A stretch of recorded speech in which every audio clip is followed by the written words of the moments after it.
Hello, everyone, and welcome to our webinar today on hybrid and co-located resources in CAISO. This is Matt Barnes, COO, CFO at GridSME. I'll be your speaker today and host for today's webinar. We're going to dive into key issues facing hybrid and co-located resources trying to interconnect to CAISO. The webinar is hosted by Customized Energy Solutions, Buchalter, and Grid Subject Matter Experts, also known as GridSME. I'll be joined by a subject matter expert from each of these three companies. Today's webinar will provide clarity and answers to some of the common questions our firms receive from developers, investors, and asset managers of generation plus storage projects in CAISO. And what a great week to be holding this webinar. Here we are coming out of rolling blackouts and a heat wave in California, and we're rolling right into red flag warnings and an active fire season, and we'll likely see power system, public safety power shutoffs here in the near future. So the need for storage on our power grid has never been greater, and this building storage wave can't get online soon enough. So our audience today on the call is working hard to build a more sustainable and reliable power grid. And pairing storage with renewable resources is a key ingredient to make that happen. But we know you're faced with a myriad of questions and key decisions as you design, build, and operate these mixed technology resources. We understand this audience faces confusion and uncertainty when it comes to pairing storage with renewable resources. Most often, the questions we hear pertain to maintaining the solar resources VER status, metering options and protocols for DC coupled storage, and how to maximize the value of ITCs. Market participation and resource adequacy rules are also a common question we often field. And that's just the short list of considerations to navigate. You put all of that together into a project's design, and the calculus quickly becomes very complex. It can be overwhelming for you to consider and process all of these factors alone. We will cover many of these questions and more on today's webinar. First, a couple of housekeeping items. We're assuming that the audience today has some level of familiarity and understanding with CAISO interconnection and market rules, as well as ITC and tax considerations. The content today is definitely 201 or 301 level, rather than a CAISO 101 basics. But if you do have any follow-up questions on the webinar's content, we will be taking questions during the webinar and afterwards. We'll provide a link where you can go to submit questions to our speakers after the webinar. At this link, there's the URL right there. You will also, by Monday next week, you will be able to download a recording of the webinar as well as the slide decks from each of the speakers. The second housekeeping item, if you do have any technical difficulties with the GoToMeeting webinar platform, please email Anila or Maria at CES at their email addresses there. But since we are recording it one way or another, we'll make sure that we get you the content. So let me begin by introducing the three speakers today.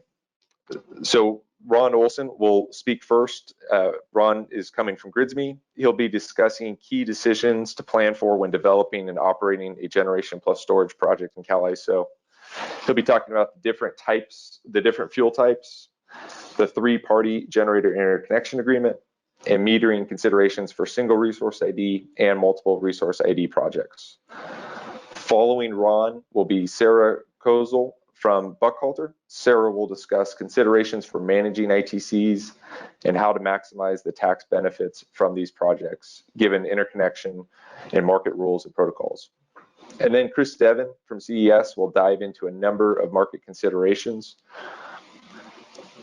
Chris recently joined CES from CAISO, where he worked on market issues for renewable and storage resources.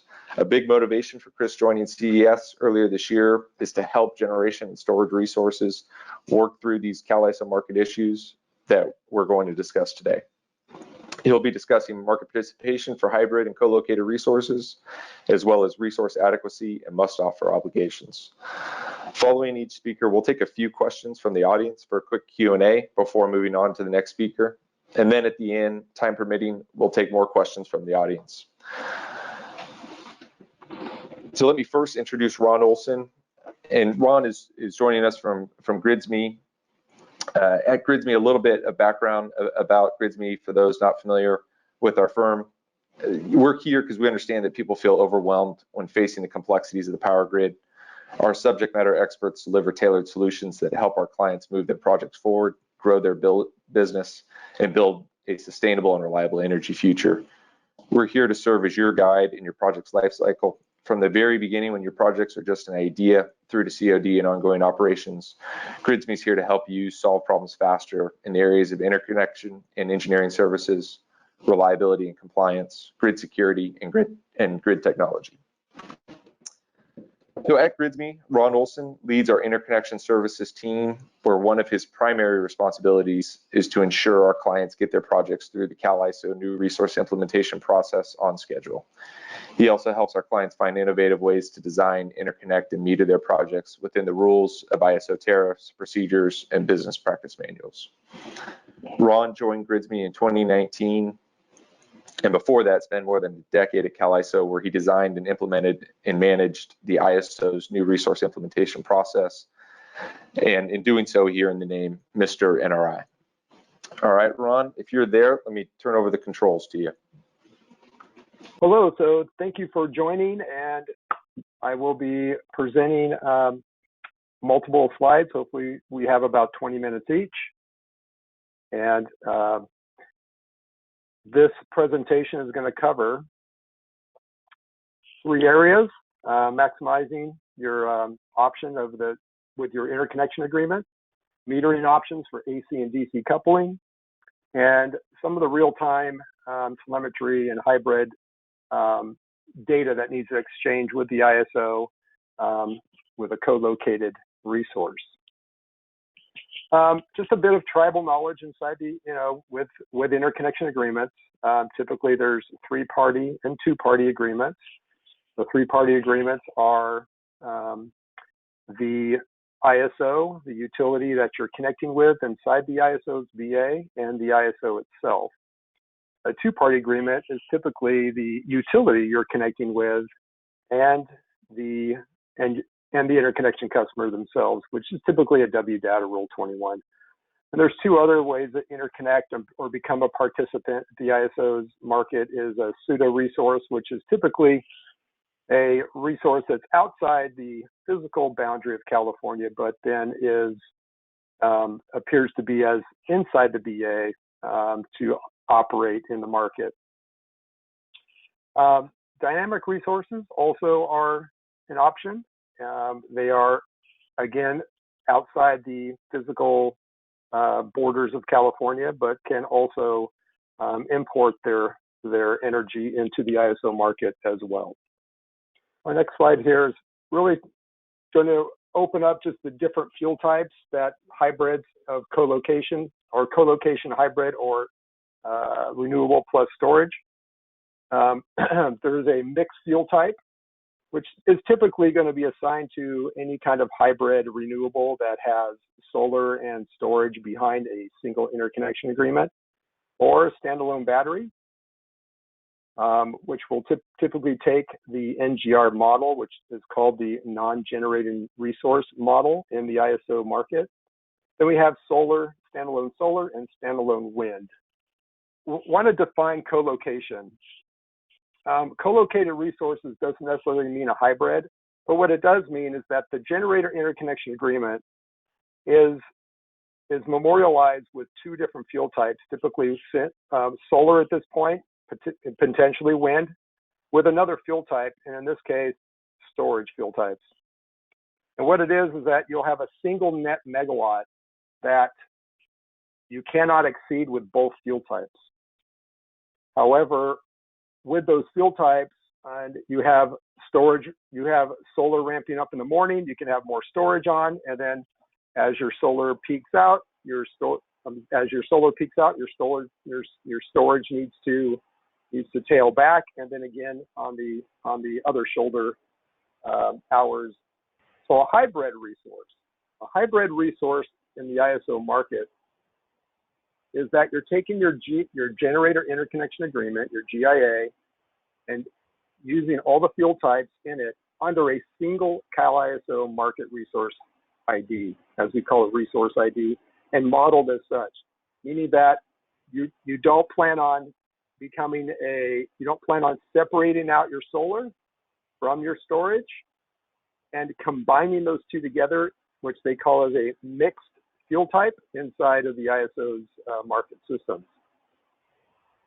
Then defining solar and storage resources, meaning that you want to keep them separate. Each fuel type will have its own resource ID in the ISO market underneath a single GIA. And then those two working together cannot exceed the GIA's POI net megawatts at any time during the operations. As well as that,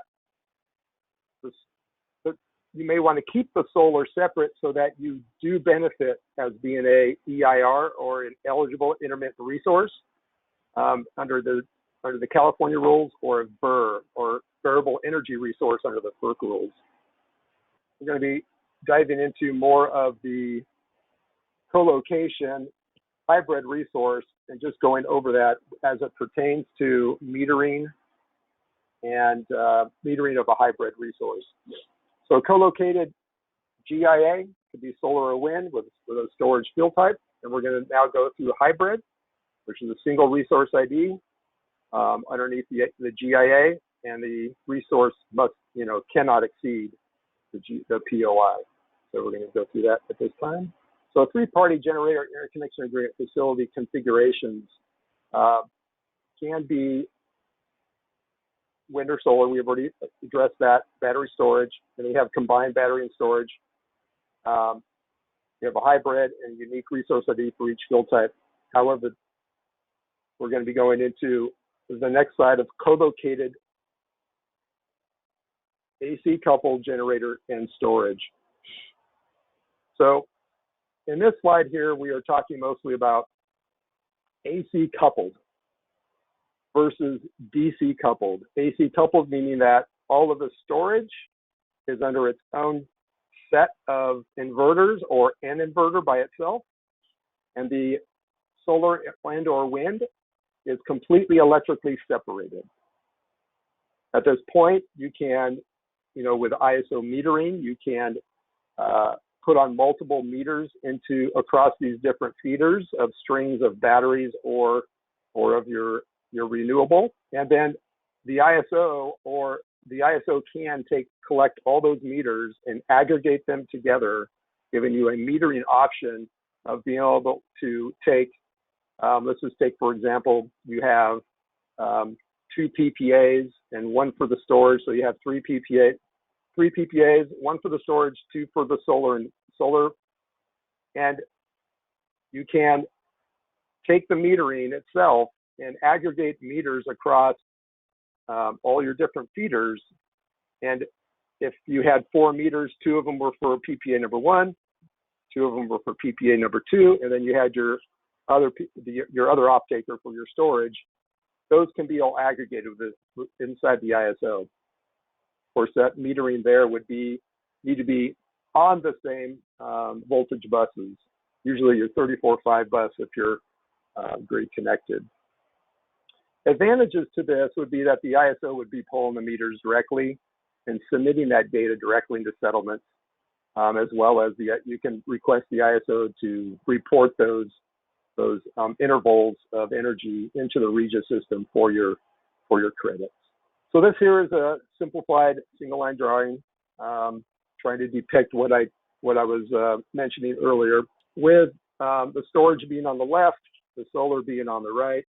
You essentially have 3 PPAs potentially here, or 1, but 3 PPAs.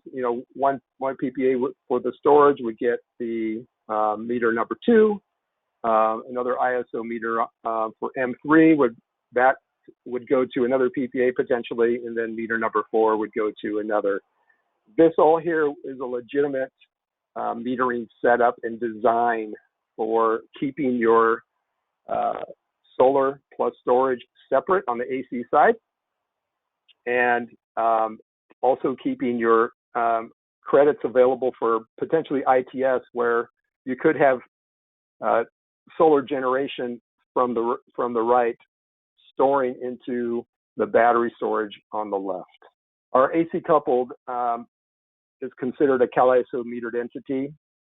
I'm going to recap here is that the non-generating resource type, which is typically for storage resources, is going to be an NGR model.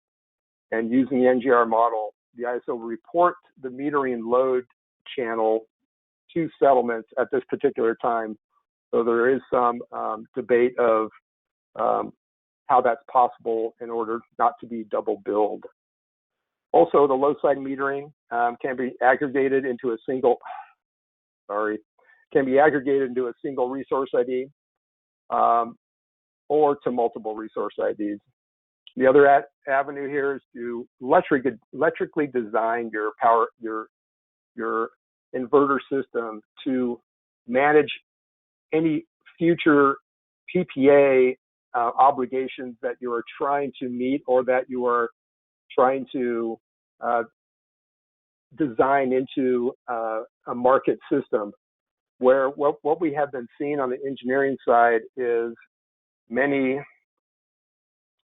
designs just have a single meter on the high side of a GSU or step-up transformer to the interconnection.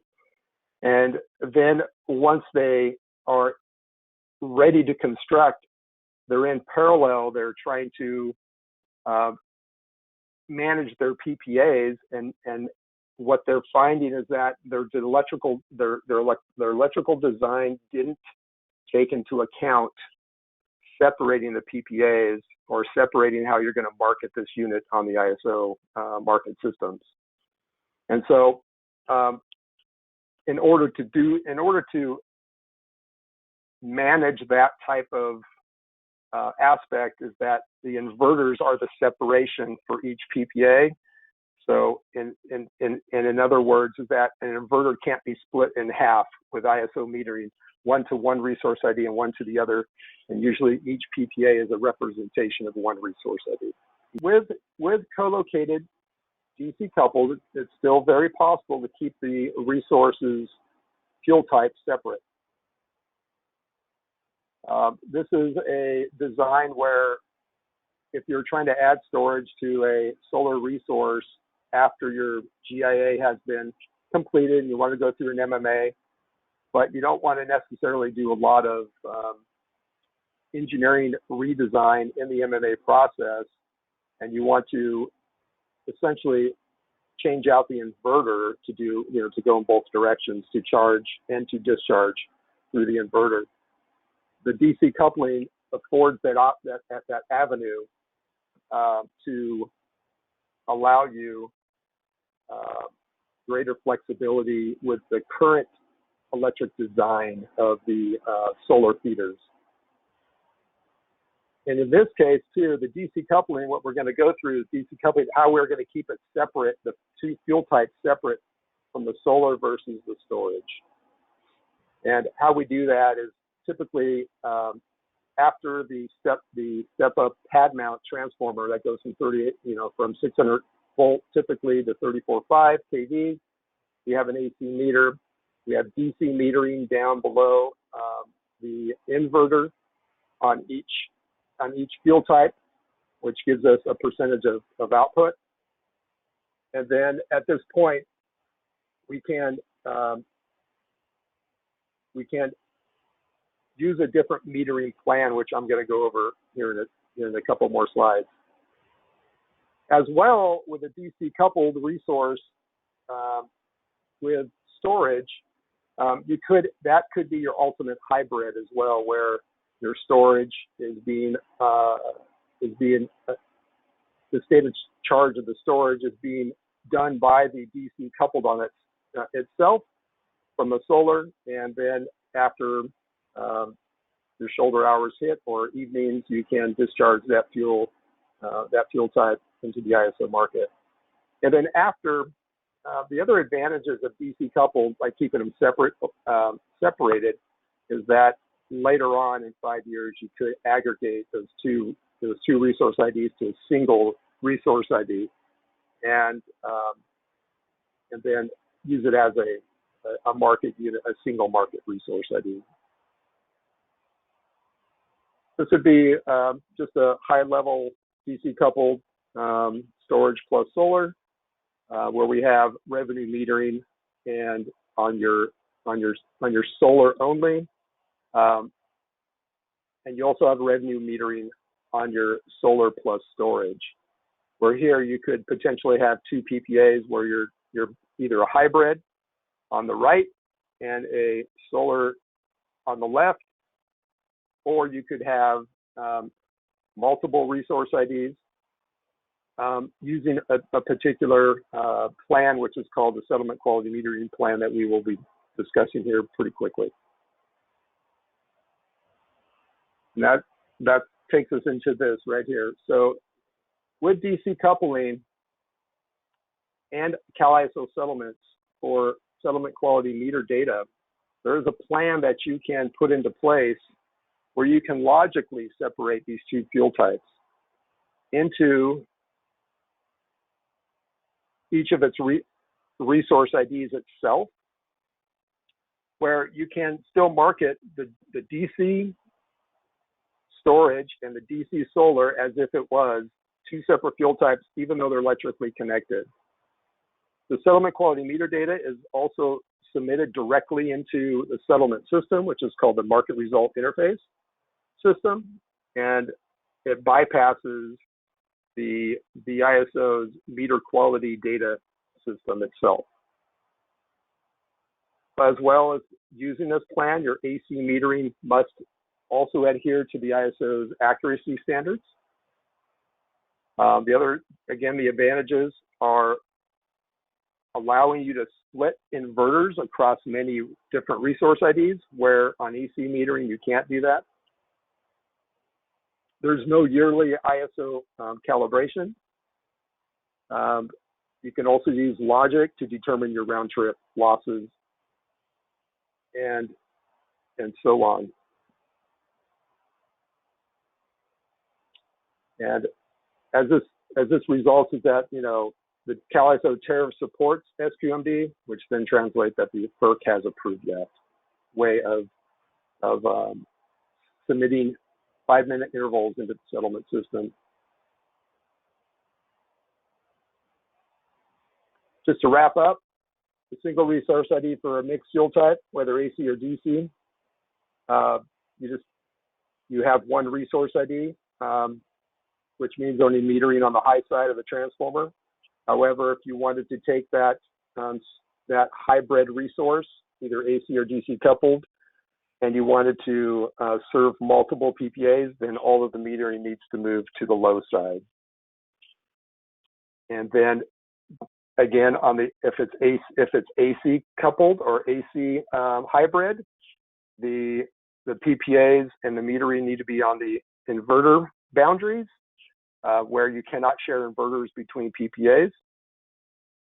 And then, and again, the hybrids will also be polled by the ISO if you wanted to, or we can do an SQMD plan by slicing up inverters. One second here. Again, multiple hybrid resource IDs on a single POI, as we call it, whether AC or DC coupled. Again, the metering need to be on the low side of the step-up transformer when using AC coupling. All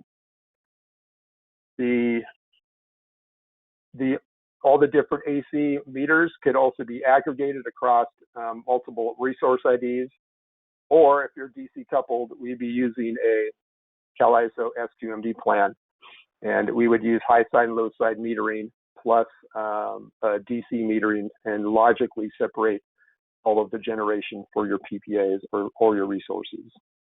So our picture here is you have a couple different choices when you go from hybrid versus single resource IDs for each fuel type. Bear in mind again, if you have multiple PPAs for the solar and multiple PPAs for the storage, there's a way to divide those, if you will, through either metering or SQMD plan. Hybrids, it's pretty much a slam dunk how it could be done with metering, especially if the inverters are on the AC bound metering scheme itself. You can do a hybrid resource with SQMD by being able to slice up inverters between PPAs or resource IDs. I'm using PPA and resource IDs synonymously so that we can move back and forth between those two. The resource ID in the ISO market is typically it's the ticker like in the stock market. So it's very unique to just that resource fuel type. Our next set of slides are really going to talk about real-time telemetry. A lot of our interconnection customers send us a lot of questions about telemetry, so I decided to go ahead and cover that slightly. The ISO requires direct telemetry to all ISO participants. And if you remember one of the first few slides, you had two-party, three-party, pseudo-tie, and dynamic. The only resource that doesn't need direct telemetry is the dynamic resource that's outside the ISO's VA. The dynamic resource will be used in ICCP. But all the majority of resources in the ISO's market uses direct telemetry. And the direct telemetry requirements are DMP3 protocol, and there is a TLS 1.2 encryption that is wrapped around that DMP3 protocol. There's also network devices out there that can do the encryption between the ISO and the interconnection customer's firewall, and then on the interconnection customer side of the firewall, you can be in the clear with the DMP protocol and create your own direct telemetry device behind your load balancer, for example. There's plenty of SCADA systems, RTUs, different types of devices that can talk DMP3.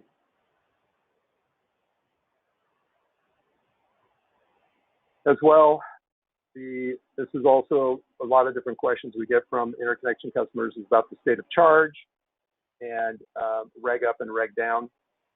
So the state of charge is managed if you're an ISO control, if you're on the ISO control grid, whether you're DC coupled or AC coupled, or whether you're charging from the grid, all of that charging must be submitted into the market as if it came from the grid.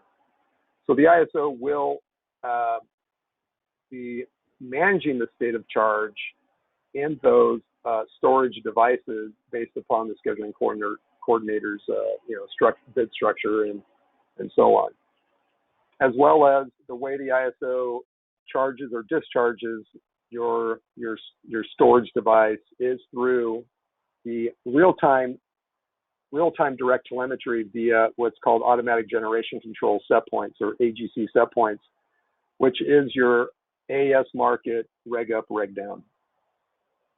The other telemetry that originates from the ISO to consider is either through a user interface or a application interface, and that is the day-ahead awards and the real-time awards. And why I'm bringing this up is that in some systems, our storage interconnection customers are learning that with solar, they didn't have to worry about necessarily taking AGC in and out of remote control with the ISO. But with storage being added to these co-located resources, you will have potentially awards in the real-time market where you need to put your resource into AGC remote so that you don't miss your AES requirements. And that's going to conclude my slides. Thank you very much for being with us. Hey, Ron, thank you. Let me ask you, I got a couple questions for you before we go to Sarah and talk about tax. First question for you, besides data management advantages, are there any financial advantages or market participation of having different meters for different assets?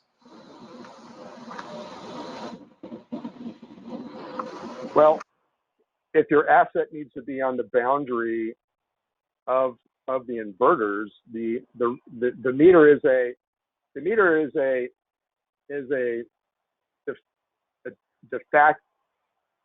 definite way to memorialize every 5-minute interval going into the settlement system, so it can be traced from hitting the grid all the way through your system. So there is an advantage for metering, hard meters, not virtual meters or SQMD meters. Yes, it really is a case-by-case basis too. Yeah. So, and whether you're using hard meters or virtual meters via SQMD, either way, I guess it sounds like a couple of advantages would be the metering allows you to set up multiple resource IDs, which allows you to segregate your solar, keep it in EIR, VER status, right? And Right. accounted for separately, which would then also allow you to set the storage up as its own resource as well. That is right. Okay. Yeah. And then you can also, I mean, the more metering you can do, whether virtually or hard, the more ways you can slice off your project under different PPAs, right? Because am I understanding it right that each PPA needs to be associated with a resource ID, right? You couldn't have one resource ID that had multiple PPAs. No, usually 95% of the time, each PPA is requiring their own resource ID. But yes, you could slice up if it's AC coupled, you can slice it up based upon whole inverters. If it's DC coupled and you need to slice up inverters between PPAs, you can use the SQMD plan. But but in both cases, you will still have settlement quality data sitting in the settlement system to report, your ITS credits if you needed to. Okay. Both systems are completely legitimate and they're approved by the ISO. Yeah. Okay, very good. And one more question here for you before I let you go. Have you used any HIL testing technology for storage monitoring control testing? No, I have not personally. Okay. Thank you, Ron. All right. Thank you for having me. My name is Sarah Kozel, and I am an attorney at Buchalter. Buchalter is a full-service law firm. We are headquartered in Los Angeles, but have offices all over the West Coast, and attorneys licensed across the United States. I am located in Sacramento myself, very convenient to the CAISO, also Energy Commission and CPUC. Because my work focuses on regulatory and transactional issues for developers and load serving entities. I do support some litigation to the extent that subject matter consultants are needed, but typically stick in the regulatory and transactional world. So today I'm going to be talking about contracting considerations for hybrid renewables. I'll start by giving a specific example in resource adequacy, and then talk about some other storage related considerations in your contracts. And then of course talk about ITC and some issues there. I will start also by giving a legal disclaimer that nothing I'm talking about here is intended to or is providing any legal or tax advice. This is for informational purposes only. And considerations to make in your own circumstances. I also will do my best to answer your questions, but in typical lawyer fashion, the answer usually is, it depends. So we'll get to those questions as best we can. So the main theme I want to talk about today, just generally, is that hybrid configurations are still really new in the regulatory and contracting world. So it's important to think through some of these technical issues that we're talking today in terms of contracting, so that you can really contract around some of this uncertainty and protect your investment. I think, hopefully I'll provide a different lens, again, to think about these technical issues. But in contrast to the other presentations today, I think I may be offering more questions than answers. But again, part of this is just that there's so many different individual circumstances that you'll have to think through. So the first example that I'll give here, just to kind of provide some framework for understanding this uncertainty that I'm talking about, is resource adequacy. And this is something that we've seen come up as the CPUC has shifted their counting methodology for solar and wind to the ELCC methodology. To kind of give you a quick review, the qualifying capacity is really your resource's max capacity. It's more resource type specific, and it's calculated based on the methodology set by the local regulatory authority for that particular load serving entity.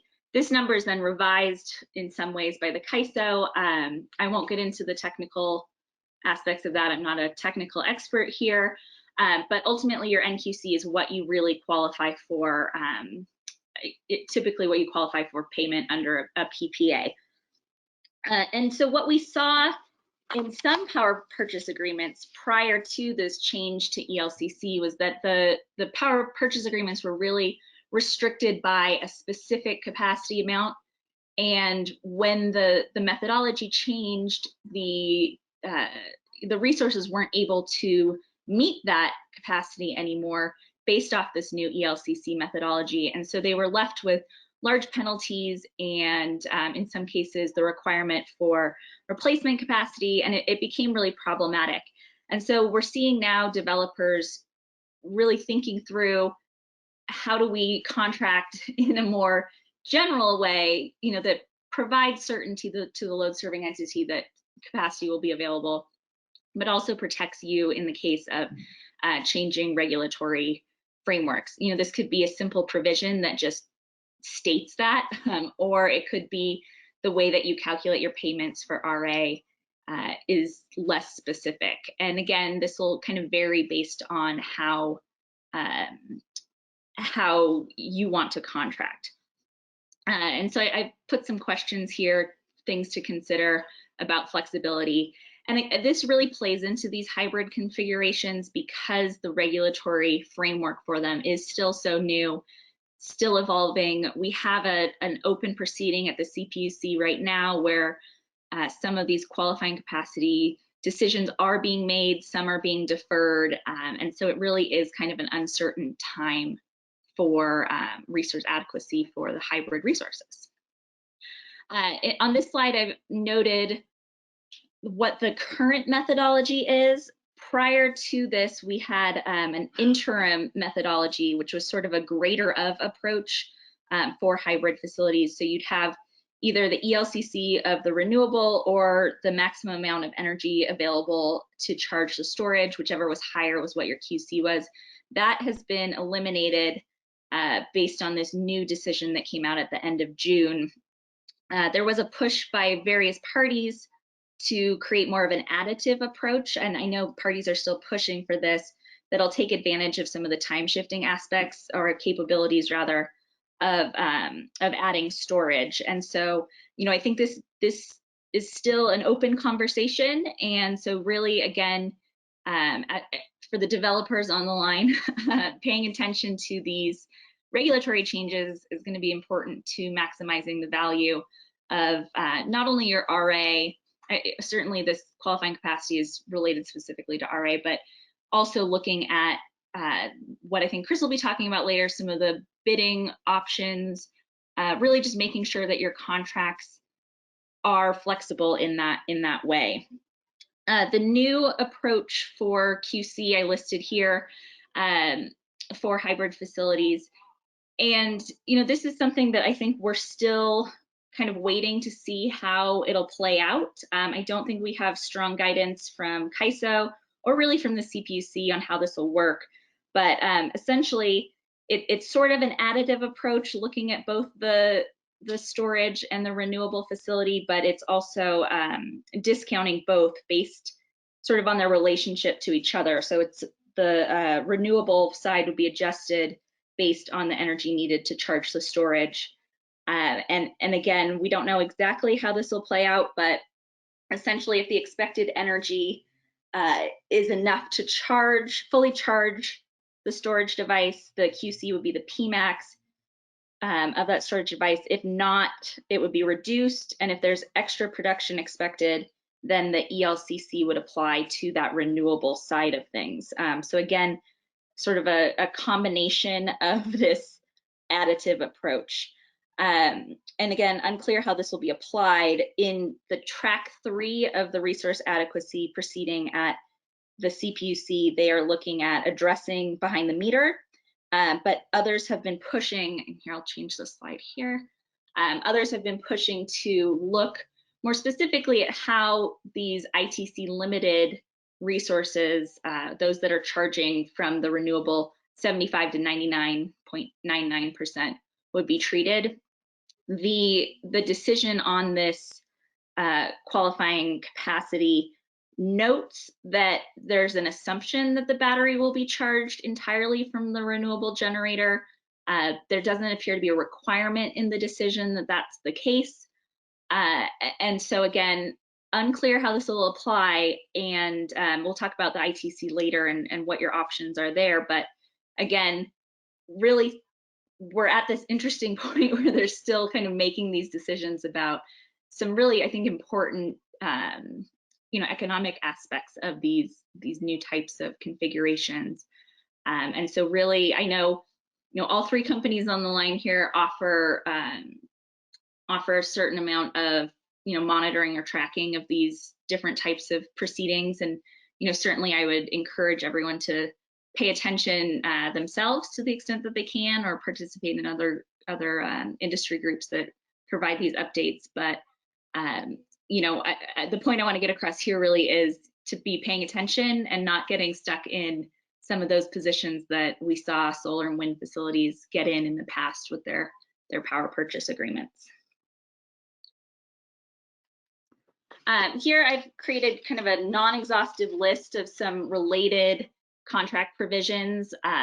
These are things that come up when we're looking at facilities that are being sold or that are being financed in certain ways, and things that have come up as possible issues for those transactions, either because the developer didn't anticipate these changes, and again, similar to the NQC/QC questions, didn't fully contract around some of this needed flexibility, but also things that may just come up and are unexpected, and you just have to sort of work around them. I think U.S. contract law parties are generally free to contract for kind of whatever they want. Courts will interpret disputes under various doctrines, and certain things, the legal common law, all of that. But to the extent that you're on notice because of a regulatory change that is coming up through a proceeding, you really want to, again, be aware of some of these things. So I've made, again, a non-exhaustive list here that I'll just run through quickly.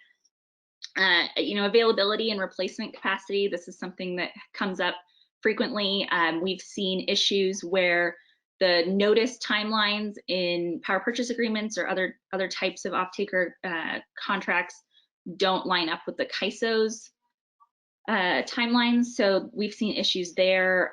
So understanding upcoming CAISO tariff and BPM changes, nothing specific to call out for you here, but again, just remembering how some of these regulatory issues play into your contracting. Similar with deliverability, and this is one that I wanted to flag. And as I'm sure a lot of you who are participating in CAISO are aware, the CAISO had their recent change to the deliverability allocation, and that freed up some, and this was to align with the CPUC's ELCC methodology in some ways. And so there was some freed up deliverability that a lot of solar developers wanted to recapture, to maintain, that was allocated to them. And so they added storage, and Ron talked about this a little bit going through the MMA process. But to the extent that there's changes to deliverability or expected deliverability based on transmission plan delays or other delays, again, things to just pay attention to. And again, going back to the adding storage to your interconnection, we do see a lot of MMAs that go through, but then the interconnection agreements are not updated, and so that causes a little bit of heartburn for certain investors. So again, to the extent that you're adding storage to an existing interconnection, you'll want to make sure that you have all of those pieces lined up. And then finally, before we get into ITC a little bit, I want to talk just briefly about RPS certification. The environmental attributes or the RECs that you get from your project are often really key to the value. Obviously, again, in contracting, you can sell them to your off-taker, you can sell them to another party. There's, different values based on kind of how you take care of them. But when we're financing some of these deals or when we're selling projects, the purchaser or the investor will want to see that you have these different items in line, one of them being RPS certification, or if the project is not yet online, you'll want to be pre-certified. Pre-certification doesn't necessarily guarantee certification, but it does become sort of a key thing for financing for some investors. So what I want to mention here, though, is that the battery itself is not a renewable resource, but the California Energy Commission that runs this RPS program and hands out the certifications, they do care about how your storage, if you've added storage to your renewable resource, is metered. And that affects the way that you are able to generate RECs. And the idea here is they want to avoid double counting. So, you don't get RECs off of your renewable resource and then also off of, as it's going into the storage, and then also off of the storage device. I think that makes sense. But again, it's something to think about in terms of metering, looking at, where are you counting, what's going into the storage device. And the CEC has specific guidelines on how that works to ensure that you're only charging your storage facility from either your renewable resource or another renewable resource that can, again, be metered. And so that's, something to pay attention to. There are some concerns about losses going to the storage facility that are hopefully being worked out. The CEC does have, as far as I know, they had some plans to update this, but we haven't seen anything come out recently. But again, something to consider as you're thinking through some of these issues here. And then finally, we have a few slides on the investment tax credit. Here again, I will caveat everything by saying this is complicated to the extent that it depends on all of your individual circumstances. So I'll give kind of a high-level overview here, particularly paying attention to these issues of charging from the grid versus charging from your renewable resource, and then also give you kind of a list of considerations as you're thinking through this. So the investment tax credit, for those who aren't aware, this is a credit. It's a dollar for dollar reduction in your taxes owed. So it's not, it's not a check that you'll get in the mail.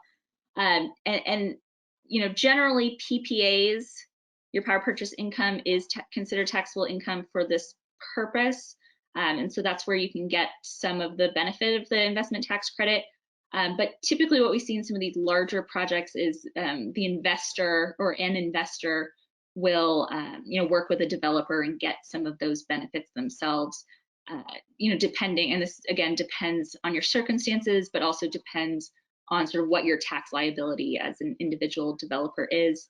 This isn't something that you can, while it's vested over 5 years, it's not something that you can kind of capture in a different way. If you don't use it, you lose it basically. And so there's a lot of ways that people structure deals in order to maximize this, and I'll mention some of these briefly. But basically, it's a declining ITC rate. In 2020, here we have 26%, and it declines every year after. The commencement of construction is key to this. So if you commence construction in 2020, you will receive the 26%. If you if you meet certain requirements and you come online in 4 years. There's some caveats to that. There's always caveats to everything, but part of that is related to COVID and some delays that we're seeing. And so the IRS has come out with some helpful changes that hopefully will protect some of the investments that have been made prior to this year. But you know, it's always hard to tell. But basically, your commencement of construction, there's 2 tests here. One is if you've spent 5% of what you anticipate to be your final qualifying project costs. These again have to be integral, so they have to be integral to the generation of electricity. So there's certain limitations there, and again, this is it depends situation. But this needs to be delivered within 3.5 months after payment. So we saw this happen in 2019. Developers spent their money at the end of the year in order to meet the requirement for the 30%, and then they received their items, whatever that may be, within 3.5 months. Due to COVID, though, we did get an extension on that 3.5 months, which I have listed on a later slide, where you can begin physical work of a significant nature. There's things like building a road don't necessarily count for that since they're not integral to the project.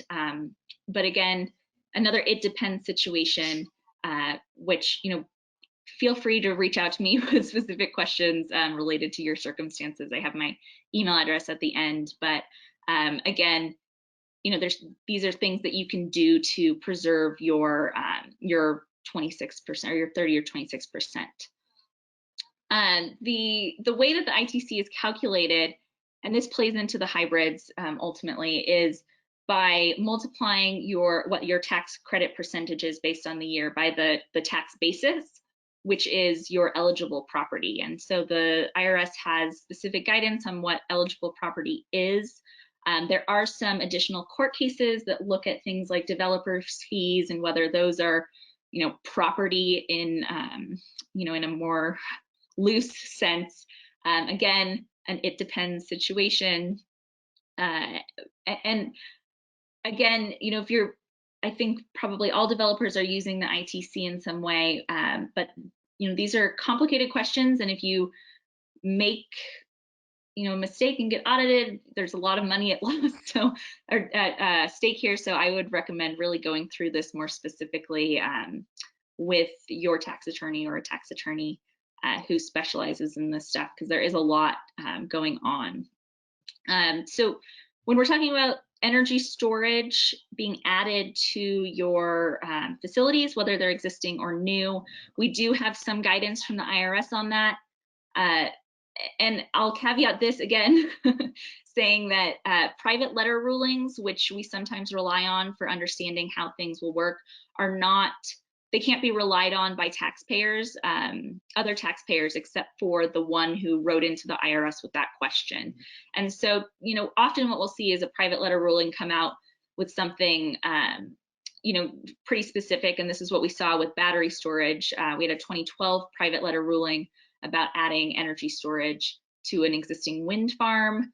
That was granted or approved by the IRS, and then later we see rulings that open that up that can be relied on by others. So we do have guidance that battery storage being added can be eligible for the investment tax credit. Where we don't have guidance on is retrofitted systems. Typically we're looking at if you have an existing facility and you add storage to it within a year, we say that's okay, but anything retrofitted is still up in the air. We do have one private letter ruling example of a wind facility, again, that was not operating optimally. Part of this was related to some transmission constraints during the times when the wind was blowing, and so they wanted to add storage there and solve that problem, which was approved by the IRS. And so again, a very specific circumstance, can't be relied on, but it gives us some insight into the thinking of the IRS on these issues. As it relates to the hybrid resources more specifically, I think the one thing that this whole webinar wants to get across is that you don't have to charge exclusively from your renewable resource in order to be eligible for the ITC. If you have a residential facility, then yes, you do 100% on-site charging is required. But for commercial or industrial or utility scale rather, you're looking at a little bit more flexibility where you have 75% or more charging from your solar or wind generation does still allow you to qualify for the ITC. It is a cliff though, so if you're charging any less than 75% from your renewable facility, you get nothing, but anything above that is basically multiplied by the percentage that you have qualified for based on your year of starting construction. And so this gives you some flexibility when you're looking at your the economics of your project and how you want to bid them into the market. And I know Chris will talk a little bit more about this, but again, the bottom line here is that you do have some flexibility, and so you don't need to restrict in your power purchase agreements or other contracts the charging to be entirely from the renewable resource. Again, case by case though, because you want to play with some of the numbers and see how your profits compared to the credit may play out. But generally you have that flexibility. This is annually self-reported, but we do expect that meter data may be audited. We do have one private letter ruling. This is in the residential sector that discusses meter data being recorded every 0.1 seconds. But again, this isn't binding on others by any means. And so again, a little bit up in the air about how this may be audited.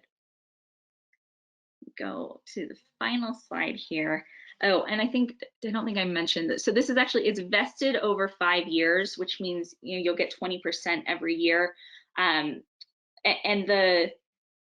if your charging changes, your tax credit may change for that year, and may, average over the years may also change as well. And so this is again something you'll want to talk both to your technical experts looking at how you're bidding or how you're interacting with the market, and then also how this will affect your specific your specific tax credit.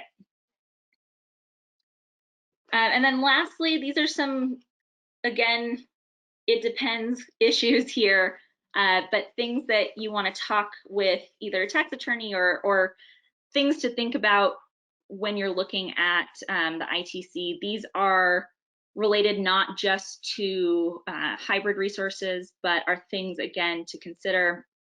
The first bullet there, I noted this new notice that added an extra year for you to start, or excuse me, an extra year after you start construction to have your project up and running. Again, COVID-related delays were really helpful here. Well, I guess not helpful, but really are the driver behind this. And the other thing that they did was the 3.5 month safe harbor that we looked at for anything purchased in 2019 has been extended to October 2020. So if you've made investments or purchased equipment prior to that deadline, thinking you only had 3.5 months, that's been extended to October 2020. There's a few other things here that you may want to consider when you're looking at ITC. Generally ITC is only available to the first owner of a project. There are some exceptions there, but again, you'll want to look at your individual circumstances. Similarly, if the project is leased to a tax-exempt entity, we see this in leases to nonprofits or schools. You'll want to work your lease appropriately so that you still qualify. And there are ways to do that. Again, it depends on your specific circumstances. Some of it also depends what state you're in, because there's different rules there as well related to leases to nonprofits. I mentioned tax equity financing as being useful if you don't have enough of your own tax liability, or tax equity financing is something that may work for you. There's different ways of making this work. Again, depends on your circumstances. You could a sale leaseback where you sell to an investor who then leases the facility back to the developer. Partnership flips where you have the economic returns flip to the developer after the investor gets the tax benefits, if the developer and the investor are in a partnership. And then, similarly, or I guess in the opposite, inverted leases where the developer actually leases the system to the investor so that they can get the tax benefits. A lot of different options here, again, depending on your circumstances, but things to think through. And then finally, I just want to mention this idea of recapture. And recapture it's not something to worry too much about, but it kind of depends on how you manage and maintain your facility. The risk here is that you may have an increase in your tax bill if the IRS disallows, finds that your facility never qualified in the first place, or if you dispose of or cease operating your facility. There's no penalties or interest in this case, but you may have increased tax liability. And the one thing I'll mention about cessation that comes up occasionally is, if you have to actually take your facility out of service. If you have mechanical issues or certain things that you demonstrate that you are working to fix, that won't qualify as a cessation. So there are ways to deal with this, as issues come up. So again, if any of these issues are coming up for you, talk to a tax attorney, talk to a tax expert here. And finally, I'll just mention accelerated depreciation is something that we also see. This is where you get more of your tax benefit up front. And again, you'll want to structure your financing to take advantage of that. So I think, like I said, I hope I didn't raise more questions than answers, but I know that that's sort of what attorneys typically do. And again, it depends is always the first answer you'll hear from us. But in conclusion, I just want to mention, or I just want to sum up that we're really looking at some new technical issues, technical opportunities that Ron and Chris will be will talk about. But you really want to think through some of the contracting implications when you're making those decisions, because you don't want to lock yourself into something that you can't meet in the future.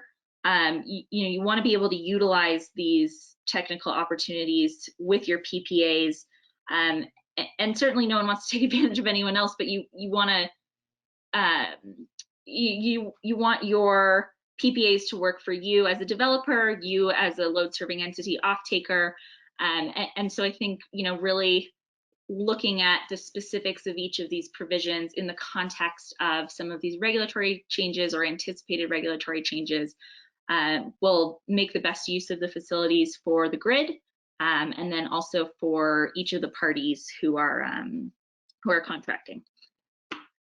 And that is all I have. I have my email and my phone up here, so feel free to reach out with questions. And I apologize, I think I went over my time, but I can answer some questions now, or in the interest of time, happy to jump to Chris and then have Q&A at the end, whatever works for the group here. Yeah, thank you, Sarah. Let me give you one follow-up question and then one other question I think will be pretty quick. So the first one is, we got a question asking for an application of the qualifying capacity example that we had earlier. And so what I was thinking, instead of going through that now, because I know there's a lot of caveats and nuances to it, would you be able to include in your slide deck, maybe say take a hypothetical PV plus storage plant, 100 megawatt PV site with a 50 megawatt 4-hour battery, and apply the new June 2020 QC methodology decision to that hypothetical plant? And then we'll post that. Okay. Yeah, I'm happy to do that. I will probably also work with Chris on that as the technical side of things, but I'm happy to include that, and we'll make sure that gets up. Okay, awesome. And then here's another quick one for you. we got a couple questions. I think it was your slide 8 that talked about charged by renewable energy X% of the time. When you say 80% of the time there, are you talking about like metered instantaneous power flow? Are you talking about net power flow? Or is it actually truly time based instead of actual megawatt hour based? So the way that we read the guidance is that this would be over the course of the year. So it doesn't need to be instantaneously. It doesn't need to be over the course of the month. Be over the course of the year. The way that I would again caveat this is that we this is still really new guidance and we haven't seen a lot of it play out yet, and so we don't have examples of people who have been audited or people who have dealt with this in more specific ways. And like I said, it's an annual self-report. So the way that we read the guidance in the tax attorney community is that it would be over the course of the year averaged. Okay, so not necessarily net megawatt hour flows. It could be based on time over the course of the year, because battery can have different charging rates. So you don't necessarily have to have 80% of your megawatt hours that go into the battery come from the renewable resource. It could be something less than that and you still qualify. Okay. Very good. All right. Well, thank you, Sarah. I appreciate it. And Chris, if you're there, let's turn it over to you. So hello, everyone. Happy to be with you today. I'm Chris Devon. I joined Customized Energy Solutions Market Intelligence team in April of this year. Prior to that, I was working for the California ISO and their policy development group. And so just for full disclosure, I did work on some of their initial proposals for these hybrid and co-located resources that I'm going to talk about today. All right, so I'm going to kick things off with the introduction to CES and then highlight some of the benefits of combining resources before I get into a little bit more of the market participation and other type of discussion. So for over 20 years, CES has been providing value-added consulting and operation services to the rapid evolving electric industry and now serves clients across North America, India, and Japan. CES provides a variety of services such as regulatory consulting, scheduling, congestion management, retail services, and also offers a variety of products and services focused specifically on emerging technologies such as energy storage and hybrid resources. What separates CES from other market participants is our in-depth knowledge of wholesale and retail power markets. We also operate a 24/7 market operations center that provides scheduling services in 7 ISO or RTOs across North America. That represents over 10 gigawatts of capacity and includes over 30 storage facilities with over 300 megawatts of combined total capacity. CES has also been actively providing scheduling coordination services in CAISO since 2010 and has now grown to operate a diverse portfolio of resources. We have experience managing direct access load, dispatchable renewables, including wind and solar, proxy demand response, hydroelectric, and energy storage resources. And we will soon be among the first to schedule a hybrid solar plus storage resource in the California markets. CES also has experts covering all aspects of California energy and electric policy development, with a focus on CAISO through our Market IQ regulatory service that many of you are probably familiar with. Dan Williams and myself comprise the CES Market IQ West team. Our Market IQ services include summaries and analysis of all the CAISO stakeholder meetings, a monthly summary of California policy activities, and an option of the call with your team to allow for focused discussion on your company's specific areas of interest. In addition, Market IQ service also includes open access to our experts for any ad hoc questions that your team might have. Lastly, the CES Emerging Technologies Group provides a range of different products and services to assist project developers, investors, and active market participants in understanding the evolving market rules and value proposition for new energy storage technologies. Combining our practical experience with actively managing energy storage facilities in different ISO and RTOs and our experience advising clients on policy developments in energy markets provides our team with superior credentials that set our services apart from others. CES also provides asset optimization services for renewable generation and has developed a bid optimization model that's specifically intended to maximize revenue for energy storage resources participating in wholesale markets. I'll touch on that real briefly at the end of my presentation. So with that intro, I'm going to get into some of the details. A summary of what I'm going to talk about today during the presentation. I'm going to cover the benefits of combining the multiple resource types, as I mentioned, and then provide an overview of hybrid resource project configurations and modeling options for participation in CAISO markets, as well as reviewing current California ISO proposals that are intended to address those related issues for the various options. And then touch on some of the resource adequacy issues in addition to what Sarah had talked about with the NQC capacity evaluation, and I'm going to touch on things like the availability requirements and must offer obligations, and talk about some of the important impacts associated with being an RA resource and hybridized or co-located as well. And then lastly, touch on a couple other important considerations here to think about as you develop these kind of projects or start to participate in the market with either hybrid or co-located.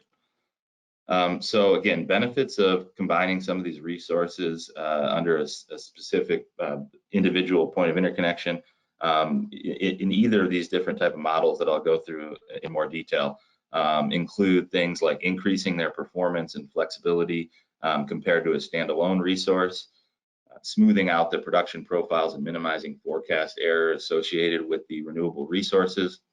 And in that sense, these new configurations can also assist in reducing the impacts of curtailment due to system overgeneration or other localized congestion issues. This enables the maximization of renewable production. And additionally, combining storage with renewables is going to allow for the capture of clipped solar energy or increasing the inverter loading ratios, both of which also improve project efficiencies. Now, there's a number of other benefits and you know, additional important aspects that could be important to the California ISO, the system, and other marketplaces as well. But this is more just trying to touch on the benefits of you know, the resource combinations for particularly developers and the owners of the resources themselves. All right, so moving on, I'll go through a quick overview here of the market participations participation options that are available in Cal ISO right now.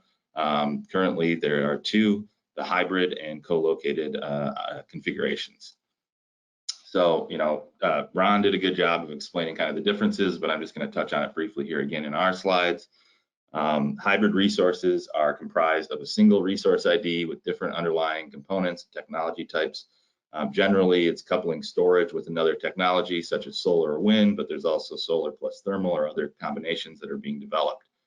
The hybrid resource option allows for the overall resource to be modeled as a traditional generator or a non-generator resource, or NGR, which is traditionally used for storage resources, but can be applied for these hybrid resources as well to allow for grid charging if necessary. Hybrid resources also use a single bid set, which allows, or you could say requires, the resource scheduler to optimize the underlying component operations in order to meet their Cal ISO market awards and dispatch targets. So this could be viewed as either a benefit and kind of a flexibility or a burden, depending on the capabilities of the resource controls and the scheduling coordinator capabilities. This is going to come into, you know, greater impact when we talk a little bit more about some of the CES capabilities we have later. So for the co-located resources, those are comprised of two or more resource IDs. So that's a big key difference there, but it's still behind the same point of interconnection. And then each co-located resource is going to be modeled individually and uses its own bid set. So there's going to be separate bids for each of the individual resource IDs. They also receive separate market awards and settlements, and everything is really treated separately except for the fact that they have a similar and joint point of interconnection limit that Ron was talking about earlier. This is a key issue that's going to need to be considered thoroughly, and how to actually manage the resource and keep within that POI limit, or manage both the resources or multiple resources behind a single POI. It's also important to note that the California ISO is going to consider the VER forecast and the state of charge for the resources that are co-located in its market outcomes, and that's a key difference between the hybrid and co-located resources. So now that I laid out the basic foundation of the differences between those two participation options, I want to explain some of the related considerations for each model and the relevant CAISO proposals that would address some of the existing issues with each one. So for hybrid resources, important aspect, again, touching on what I just mentioned, the CAISO does not consider them to be variable energy resources or eligible intermittent resources. And therefore, they do not use any of the VER forecasts in their market process for hybrid resources. They still are going to offer VER forecasting, but they're not going to actually use it in their market process at all. They'll only use the bids from the resources, and then there's going to be something I'll talk about next about how they might adjust some of their processes to help implement and enable these resources to participate efficiently. But currently, the CAISO also does not consider the hybrid resource state of charge. If you have a storage component as part of the resource, so it does not really look at that state of charge, although they are going to ask for that data to be provided. They don't actually utilize it in the market either for the dispatch or operation of the resource. Now, they also don't allow for submission of a day-ahead initial condition state of charge for these resources. Another thing that's important to consider when you're thinking about your difference in the choice of your configuration option. One of the other important things to note here is the bid submission timing. So for hybrid resources, their bid submission is going to be the same required as all the other resources. It's at 75 minutes in advance of the operating hour, as shown on this chart here, or the little graphic I have on this slide. It's going to explain here that the timing, is key, and basically you can't update it after the submission deadline. So as you might imagine, the solar or renewable component may change its output over that time frame, and there could be a significant amount of forecast error. Therefore, it's going to be difficult to manage those things potentially if you don't have the sizing of your resource correct, or you don't have some controlling capabilities and are somewhat sophisticated in this sense. So, similarly, another thing to think about is that there's possibilities that you might actually have to use your storage component or excessively utilize that and cycle it to be able to actually meet those different market awards and minimize any deviations that you might have if you're using this hybrid resource model. Okay, next up, I wanted to talk a little bit about some of the potential proposals that CAISO is currently considering to try to provide some solutions to some of those issues that I just mentioned.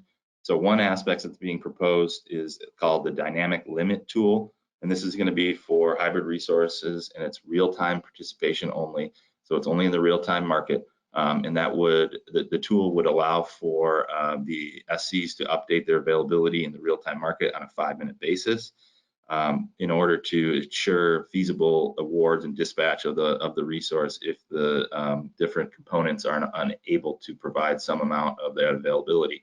So for instance, if your solar forecast is off, you could use this tool to reduce your potential awards and dispatch targets in the real time. This should help, enable the use of the resources in a way that they get more feasible dispatch awards. But there's some other things, that it might help with as well, because it does go in the upward and downward direction. Therefore, the idea is that you could manage some of your exposure to grid charging for the ITC eligibility purposes with this tool potentially as well. I think that still needs to be discussed a little bit further, but that's something to think about as well. Another aspect that's important to note here as part of the CAISO proposal is the use of outage cards for hourly unavailability. So this is something that has been included in the proposal where you would utilize an outage card in either the day ahead or real time in conjunction with those dynamic limits in order to indicate if you're available or unavailable for certain amounts. So if your solar is forecast to be very low, or perhaps you have no state of charge during the evening, those are the kind of things that you could use these outage cards for. And that's helpful to the CAISO to understand what amount of the resource is really available, so they're not dispatching it when it really can't produce at certain times. So that's going to be important to think about as well. So moving on to co-located resources, some of the important considerations for this option As I mentioned earlier, they will model the co-located resources individually. This reflects each resource's individual characteristics, including the state of charge and VER forecast for each of those different types of resources. And they will use those in the market for dispatching those, just like a traditional standalone resource. So that's very important. It could be a benefit there, but there are some downsides and other considerations for these co-located resources. So some of the other things to think about, when you do this configuration, each of those individual resources, again, they're dispatched and settled separately. This does not allow for an individual resource to deviate from their award in order to perhaps, for instance, charge from the on-site renewable resource if the solar is producing above its forecast. Now, you could still do that to manage the POI, but you will receive potential deviations and all the associated settlement impacts with that. So the CAISO does expect that these resources will follow individual dispatch targets and then settle them accordingly if they do not. Another thing is the idea of coordinating the operations to keep their overall output within the POI. Now the CAISO has indicated that this is going to be an issue where they don't want anything to be injected above their interconnection limits. As Ron had noted, there's an important aspect here that you need to consider the ability to enable on-site charging by these resources, because you're going to need to have a coordinated award for the production from the solar and the charging from the storage. So those coincide with each other to really appear as a grid or on-site charge. This is something that is important when you're thinking about the ITC considerations, but perhaps not as big of a concern hearing some of the stuff that Sarah just mentioned about the ITC and some of the flexibility that they see there. So I think that's very important to talk to your consultants and attorneys about as well.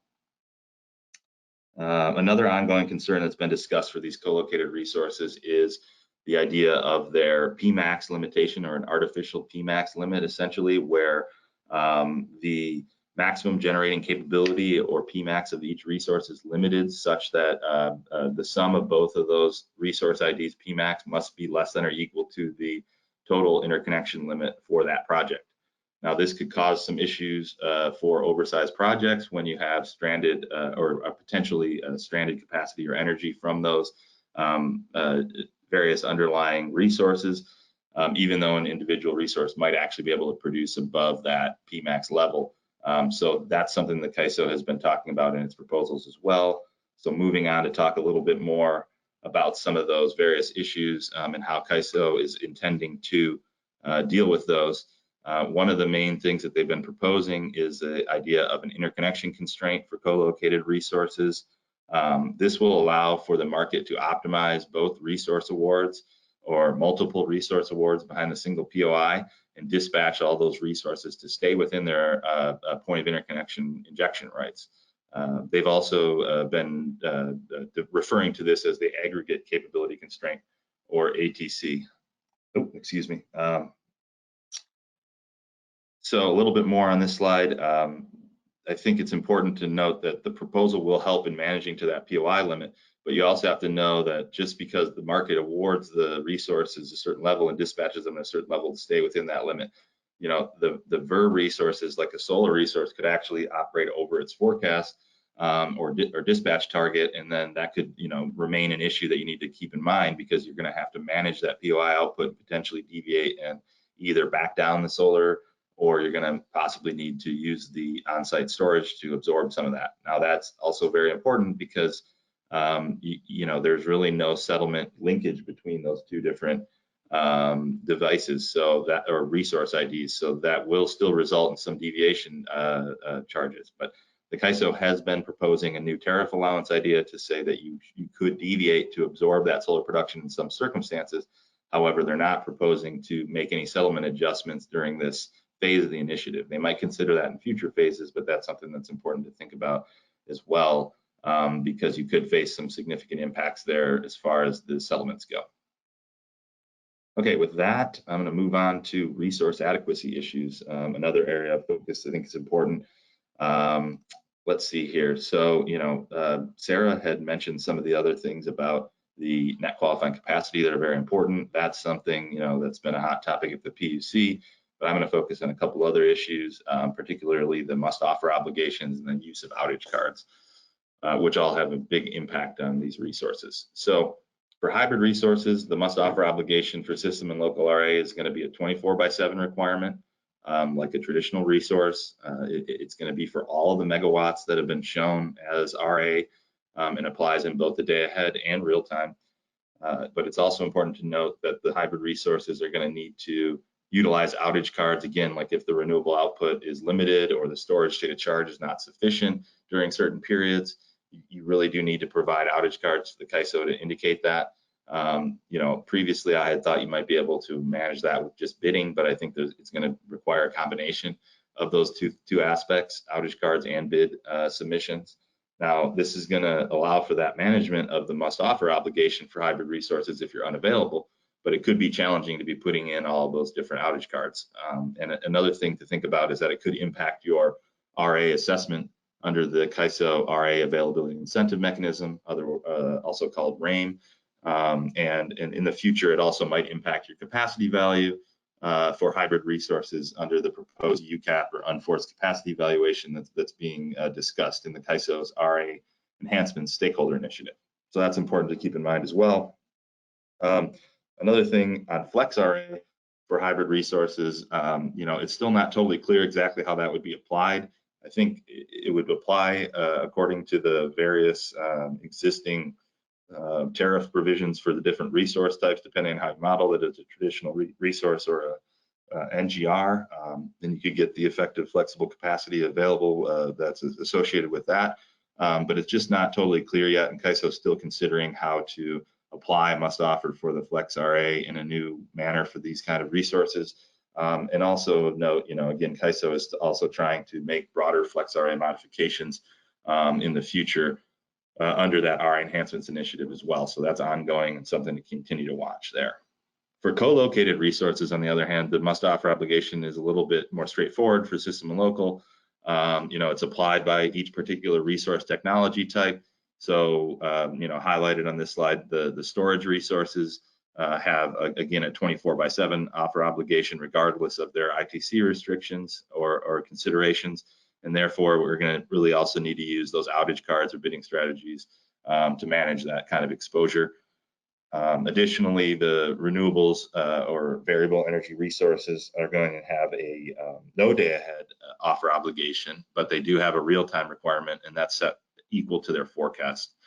So those are some of the, you know, just really quickly to hit on some of those RA requirements that you're going to have to think about when you're deciding to either use the hybrid resource or co-located resource modeling options.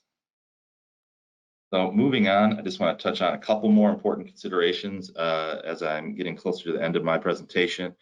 Let's see, so given some of those issues that I've discussed already, I think it's really important to consider the sizing of the storage resource or component compared to your either solar or other renewable resource components. You know, in order to able to manage that fluctuation in your production levels from those intermittent resources and meet market awards across all hours of the day, you really need to think about how large that storage device is really going to be. I think some folks have been undersizing their resources, and it really does impact their potential business case if they don't think about that. So that's something to consider carefully there. A couple other things, you know, Sarah had mentioned a lot of the stuff related to contractual type of considerations, but I think there's a lot of important things to think about there that I would also just touch on real briefly. Things like the ITC grid charging restrictions that she mentioned, a couple other things that are important, storage resource cycling limitations and other types of battery warranty concerns. Those are going to be important to consider when you're doing your contracts as well and how you're going to participate in the market. And then lastly, the renewable energy credit production or maximizing renewable production. Those are always important aspects of PPAs. And, you know, when you're trying to manage multiple resources, that can get complicated and have some serious impacts there to consider as well. So one more thing on important considerations I want to mention is the ability to change your choice of resource modeling. So, you know, Ron went through how you would model these resources and go through their interconnection process and get them all online. But there's a thing I want to mention here is that you could change your choice of configuration and modeling of the resources afterwards. So if you've made a mistake or you're experiencing some negative outcomes because of the choice you've made, it's okay. You can change those decisions afterwards relatively easily. You don't have to go through the CAISO's interconnection process or get a new interconnection agreement, but you do need to go through the CAISO's NRI process. Again, this is generally a quicker outcome though, because they have most of that information already provided, so it's easier for them to do that quickly. You also will have to wait for the CAISO's full network model update. They're doing this more often now, almost every month, so you don't have to wait that long to do this, but that's where you modify your master file info for the resource. And this is going to allow for any developers and scheduling coordinators to start to gain experience with one of the options, and then potentially make changes in the future. So I just want to note that as well. And then lastly, just to wrap up, I want to talk about some of the considerations, or I have talked about some of those considerations. I want to note that CES can help with managing either of those configurations with our market optimization and revenue forecasting capabilities. So a little bit more on that, just to wrap up. CES provides a wide spectrum of services to help clients understand and navigate complex market rules, identify key drivers and opportunities for energy storage and paired resources, as well as forecasting project revenues and optimizing investments. CES has a proprietary modeling suite called COMETS that enables performance evaluation of advanced storage technologies and optimizes the dispatch and providing financial modeling that's useful to project developers, financiers, and investors. And then lastly, I just want to talk about our new tool, the CES Energy Storage Optimization Model. It's called GridSolve, and it leverages CES in-depth knowledge of organized power market rules and various hardware attributes to create a market bidding strategy that can maximize energy storage revenues. Because CES understands that each project is unique, therefore our optimization model is completely configurable and can provide maximum flexibility with the ability to accept a broad array of different customized inputs such as PPA terms, physical resource attributes as well. The flexible model also considers various common inputs that could be either proprietary and third party and allow for market revenue maximization while respecting risk tolerance and each project's investment tax credit considerations, as well as physical characteristics such as hardware warranties and cycling impacts, while meeting requirements that are unique to each ISO or RTO. So with that, I'm going to pause there and see if there's any questions. I also do have Mike McGuffin here alongside with me from our market services team to help assist on any hard market questions you guys might have. So take it away, Matt. Yeah, Chris, Mike, I got a question here for you. Does the hourly bid need to be constant power profile for the hour, or can the hybrid resource have a varying power profile, say 10 megawatts for the first 15 minutes of the hour and 20 megawatts for the next 45 minutes of the hour? So yeah, you can put in different levels of bid. I believe the CAISO has a 10-step bid segment type bid process. So you can put in different prices at different levels. And then if you did know that you were only going to be available for only a portion of the hour due to, like, for instance, your solar forecast being lower than its maximum output, you would want to go ahead and put in an outage card according to the CAISO at this point. So I think that's really how you would address the ability to operate at different levels. But you would have the bid set or bid curve in place for the entire hour, but it could have different levels of megawatt capability at different pricing. Good question. Okay. Excellent, thank you. Another question for you. How do you guys go about, as you're working with these developers, investors, how do you guys go about, how did they go about really getting convinced that adding storage and, a particular size battery is the right investment decision? Is it primarily through your simulation tool?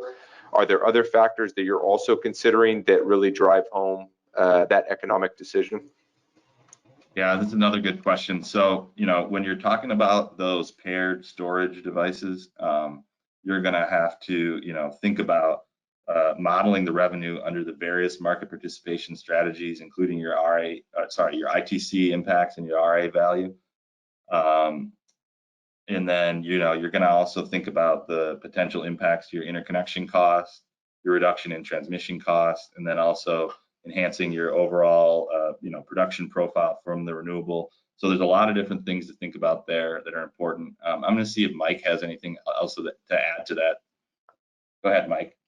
Oh, hey, everyone. Yeah, so if you back up a slide, we actually provided an example of a revenue model comparison that we provide clients that shows various participation models given market bidding strategies and how that relates to the ITC impacts and the various rate of return that each different strategy provides. So just to give you a sample of some of the considerations that are made when deciding whether to pair storage with solar. Thanks, Mike. Okay, yeah, appreciate it. Another question for you guys, and I know I asked this specifically of you guys because I know you guys have operated and scheduled batteries on the CAISO system. With so much communication and telemetry being so important, between the battery and CAISO and back, whether it's bid submission, it's state of charge communication, the ADS dispatch, all of that.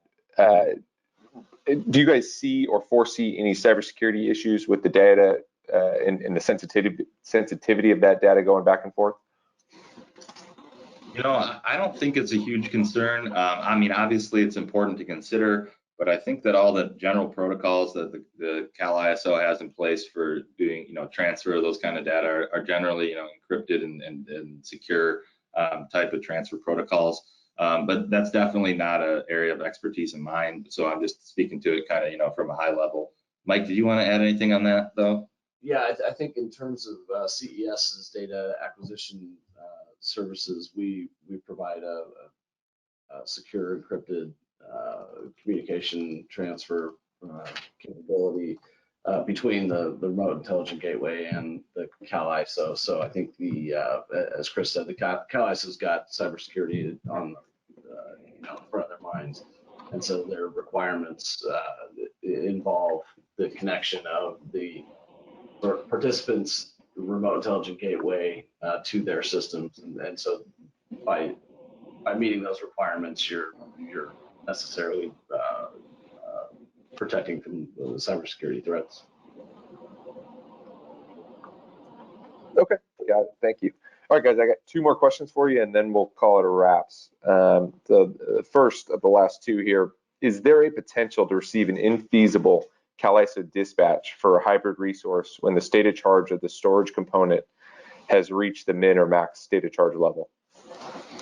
Yeah, that's a very good question. So there is a potential that you'd get those infeasible kind of market awards depending on the way that you have bid your resource, because of the fact, remember that when I noted about the idea that the CAISO does not look at the state of charge of those resources. They will receive that information and they may decide to do things with it in the future, but under the current market design and just the proposed enhancements they have in place right now, they would not really utilize that. So if you had either a full charge or a zero state of charge, you may actually receive awards that could push you into the realm of being infeasible.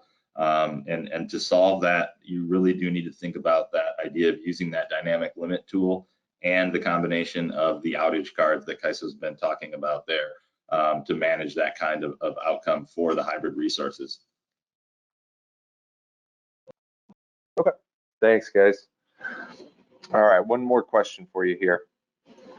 Let's say if a hybrid plant participates in multiple services at the same time. So it's got energy market bids in, it's got ancillary service bids in, say frequency regulation. If the plant misses and isn't able to meet its bid or commitment, how does CAISO handle that resource missing its commitment during settlement? That's a really good question. I'm going to turn it over to Mike because I think he has a better experience on that one for this answer here. Yeah, so I'll just respond by saying there's quite a few different scenarios that could be that you could see under that selling multiple services and then meeting the not being able to meet the required dispatch. The ISO has what's called capacity rescission or no pay settlements, which evaluate under various criteria whether the resource was available for dispatch, whether it responded to a dispatch, whether it was on actual AGC or automatic generation control, when it was supposed to be. So there's various criteria that they look at to see whether the resource was available, and if it wasn't, the capacity payment would be rescinded. And therefore, if you were in a situation where you sold energy spin regulation, and you got to the point where the SOC of the resource wasn't able to support those capacity sales, you would see those capacity sales rescinded, and also may end up having to buy back some of the energy in the real-time market, depending on the scenario. Thanks, Mike. Got it. Thanks, Mike.